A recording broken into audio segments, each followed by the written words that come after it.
सांगली प्रभाग क्रमांक 16 मधून ॲडव्होकेट स्वाती शिंदे ह्या नगरसेविका म्हणून निवडून आल्यानंतर सांगलीतील बदाम चौक येथील जुने मटण व फिश मार्केट जे अत्यंत दयनीय अवस्थेत असून ते नव्याने बांधले जावे व सांगली ते नागरिकांना एक अद्ययावत फिश मार्केट व मटण मार्केट व्हावे याकरिता सातत्याने पाठपुरावा करत होत्या। सदरचा विषय दिनांक 9 सप्टेंबर 2019 रोजी झालेल्या महासभेमध्ये घेण्यात आला व तेथील संपूर्ण फिश व मटण मार्केटची अवस्था, विक्रेत्यांना विक्री करताना होणारा त्रास व नागरिकांना तेथे खरेदीसाठी गेल्यानंतर येणारी अडचण या सर्व गोष्टी महासभेत मांडून अद्ययावत फिश व मटण मार्केट उभे करण्याची मागणी करून हा विषय ॲडव्होकेट स्वाती शिंदे यांनी मंजूर करून घेतला। त्यानंतर वास्तू विशारद श्री आशिष चिंचवाडे यांनी संबंधित फिश मार्केट व मटण मार्केटचा आराखडा तयार करून घेतला। प्रभाग क्रमांक 16 की ज्या प्रभागामध्ये मी नगरसेविका म्हणून प्रतिनिधित्व केलं, या सगळ्या लोकांनी मला निवडून दिलं।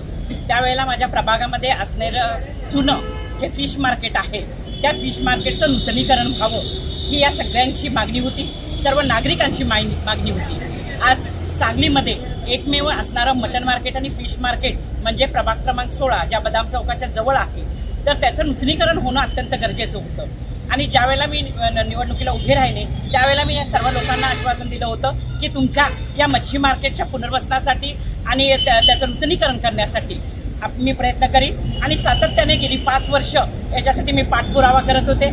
सातत्यानं पूर्वीचे आमचे तत्कालीन आयुक्त नितीन कापडणीस साहेब असू देत, सुनील पवार साहेब असू देत, यांच्याशी सातत्यानं मी संपर्कात होते।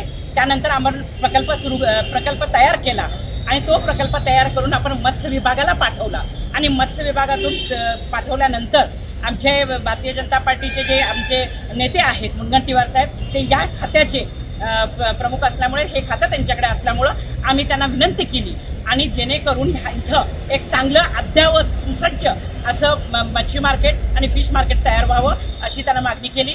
आणि मला खात्री आहे की त्यांनी ही राहायला सगळ्याला मंजुरी दिलेली आहे आणि एक 8 दिवसातच त्याचे जवळपास 8 कोटी रुपये या बांधवांसाठी वर्ग होत आहेत।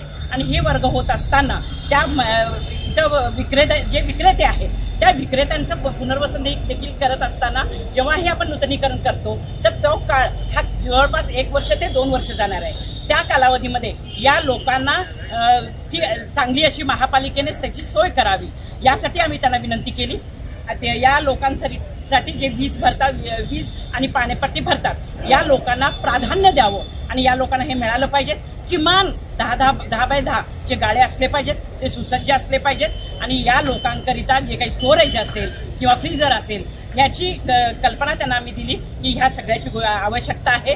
आणि या सगळ्यांनी आज आयुक्तांना निवेदन दिलेलं आहे आणि या निवेदनानंतर आपले आयुक्त शुभम गुप्ता साहेबांनी या सगळ्या लोकांना शब्द दिलेला आहे की लवकरच पुढच्या आठवड्यामध्ये मच्छी मार्केटला ते भेट देत आहेत आणि भेट देऊन या सगळ्यांचा विचार घेऊन नक्की सांगलीमध्ये एक अद्ययावत असं फिश मार्केट उभं राहील।